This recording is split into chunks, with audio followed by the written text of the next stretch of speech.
کی شدت عروج پر تھی تب ہی زمزم کا معجزہ ہوا تھا۔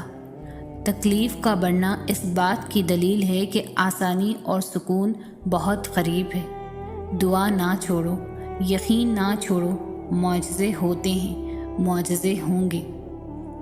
وہ تمہاری چھوٹی چھوٹی کوششوں سے بھی واقف ہے جو تم اس کی رضا میں راضی ہونے کے لیے کرتے ہو۔ وہ تمہارا صبر کرتے کرتے تھک کر گرنا اور پھر دوبارہ اٹھنا اور صبر کرنا بھی دیکھتا ہے۔ وہ تمہاری بے ربط دعاؤں کو بھی جانتا ہے جو تم ہر وقت دل میں مانگتے رہتے ہو۔ اس کی بارگاہ میں تمہارا کوئی بھی تھوڑا سا بھی عمل ضائع نہیں ہوتا۔ وہ دیکھ رہا ہے، وہ جانتا ہے تمہارا حوصلہ اور ہمت، وہ خوش ہے تم سے، اور اس کے پاس تمہارا اجر بھی تیار ہے۔ بس جلد تم اپنا اجر حاصل کر لو گے اور پھر تم دیکھو گے کہ وہ رب واقعی کچھ نہیں بھولتا۔ وہ ہر کوشش، ہر عمل کا اجر دے کر ہی رہتا ہے۔ تمہارا ہاتھ اٹھا کر اللہ سے مانگنا کوئی عام بات نہیں ہے۔ خوش نصیب لوگوں کو ملتی ہے یہ توفیق۔ تو قبولیت میں دیری پر پریشان ہونے کے بجائے اپنی خوش قسمتی پر اللہ کا شکر ادا کریں۔ یہ شکر تمہیں دعاؤں کی قبولیت تک لے جائے گا انشاءاللہ۔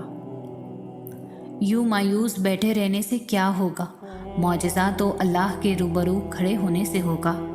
یقین کا دعویٰ کرتے ہو، یقین رکھو بھی۔ یہ سوچ کر کہ کیوں گھبراتے ہو کہ آگے کیا ہوگا؟ جانتے ہو کیوں یہ بے چینی تمہیں ستاتی ہے؟ تم جلد باز ہو، تمہاری جلد بازی تمہیں تھکاتی ہے۔ تم ہر بار نافرمانی کرتے ہو اللہ کے فیصلوں کی، مگر آخر میں اسی کی محبت ہر بار تمہیں تمہاری محبت سے بچاتی ہے۔ لیکن تمہیں ہر حفاظت سزا ہی نظر آتی ہے۔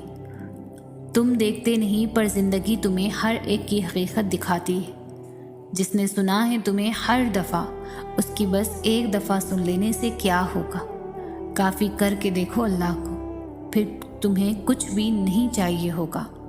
اس کی چاہ کو چاہو، پھر وہی ملے گا جو تم نے چاہا ہوگا۔ تم راضی رکھو اسے، پھر وہی ہوگا جس پر تمہارا دل راضی ہوگا۔ سب کا سب تمہارا جب تمہارا کارساز اللہ ہوگا۔ پتہ ہے شیطان تمہارے دل میں کب وسوسے ڈالتا ہے؟ جب اسے تمہارا اللہ پر توکل کرنا پسند نہیں آتا۔ اور پتہ ہے اسے تمہارا توکل کرنا کب پسند نہیں آتا؟ جب وہ توکل اللہ کو پسند آ جاتا ہے۔ اور جانتے ہو وہ ایسا کیوں کرتا ہے؟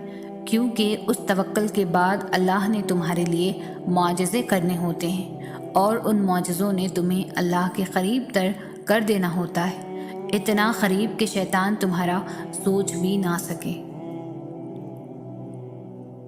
جب جب تمہیں کوئی خواہش ناممکن سی لگنے لگے اور نا امید ہونے لگے، صبر کرنا مشکل ہو جائے، تو یاد رکھنا جو تمہیں ناممکن لگ رہا ہے وہ اس کے لیے ممکن ہے۔ نا امید نہ ہونا، یہی تو صبر کرنا ہے، یہی تو اس کے کن پر کامل یقین کرنا ہے، یہی تو آزمائش ہے تمہارے صبر کی۔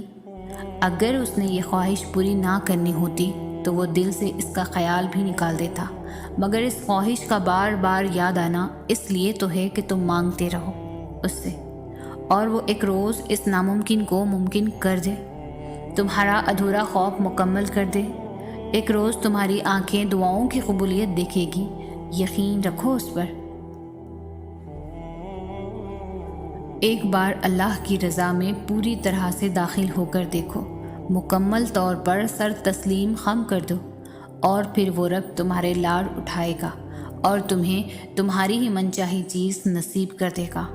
اس کے حکم کو ماننے کے لیے تمہیں اپنی انا بھی مارنی پڑے گی اور اپنا نفس بھی۔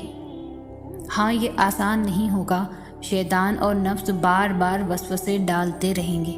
شیطان اور نفس سے لڑنا بھی ایک جہاد ہے۔ کچھ تو بہتر لکھا ہوا ہے اللہ نے تمہارے لیے، اس لیے جو تمہارا دل صبر کرنے پر مجبور ہے۔ کوئی تو بات ہے جو تمہارا دل اتنے آنسو بہانے کے بعد بھی مطمئن ہو جاتا ہے۔ اگر تمہاری زندگی اندھیروں میں ہی رکھنی ہوتی تو اللہ تمہیں روشنی کے خواب کیوں دکھاتا؟ تم مانگو اس سے، وہ تمہاری پکار سننا چاہتا ہے۔ اللہ بے خبر نہیں تم سے، اس کا تو تمہارے دل میں بسیرا ہے۔ تمہارا کام صرف دعا کرنا ہے، وسیلے اللہ خود بناتا ہے۔ ہو سکتا ہے اس آزمائش کے ذریعے اللہ تمہیں اس چیز کے لیے تیار کر رہا ہو جو تم مانگ رہے ہو، جس کی بھیک اللہ سے تم کئی بار مانگ چکے ہو۔ دعاؤں کے ذریعے روتے ہوئے، گڑ گڑاتے ہوئے، دیکھنا بہت جلد تمہارے لیے